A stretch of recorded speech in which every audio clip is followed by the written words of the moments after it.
After Covid తర్వాత కూడా కొద్దిగా ఈ ఇన్ఫెక్షన్స్ కానీ లంగ్ హెల్త్ డ్యామేజ్ అవుతుంది అని అంటున్నారు.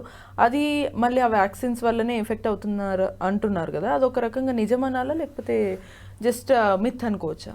లేదండి, అట్లీస్ట్ ఏమైందంటే కొంతమందికి ఈ కోవిడ్ తర్వాత ఏమైంది, కొంతమందికి ఎప్పుడైతే కోవిడ్ వచ్చిందో వ్యాక్సిన్స్ కన్నా ఏంటంటే వాళ్ళ డిజీజ్ సివియారిటీ బట్టి కొన్ని లంగ్స్ డ్యామేజ్ అయినాయి.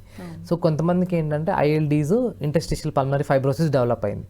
సో ఆ ఫైబ్రోసిస్ ఏంటంటే వన్స్ ఆ ఫైబ్రోసిస్ అయితే ఇది ఇర్రివర్సిబుల్ అనమాట. అది హార్డ్లీ ఒక 1-2% మెంబర్స్కి వచ్చింది. సో ఇంత 100% పీపుల్లో 1-2%కి మనం కన్సిడర్ చేయం. సో కాంప్లికేషన్స్ ఏ డిసీజ్ కన్నా వస్తుంది, అలాగనే ఓన్లీ కోవిడ్కి వచ్చింది లేదంటే ఓన్లీ నిమోనియాస్కి వస్తుంది అన్న అలా కాదు. సో కాంప్లికేషన్స్ ప్రతి డిసీజ్కి ఉంటుంది. ఆ 1% మనం పెద్దగా చేసి చూస్తున్నాం అంతే. సో ఎప్పుడైతే ఈ ఫైబ్రోసిస్ వచ్చిందో వాళ్ళకి ఏంటంటే సివియారిటీ ఎక్కువ ఉండే ఛాన్సెస్ ఉంటుంది అనమాట. సో వాళ్ళకి లాంగ్ టర్మ్ ఆక్సిజన్ మీద ఉంటాము, లేదంటే పద్దాక ఆయాసం ఉంటుంది, లేదా ఇంట్లోనే ఆక్సిజన్ పెట్టుకొని ఉండడం, అట్లాంటివన్నీ ఉంటాయి అన్నమాట.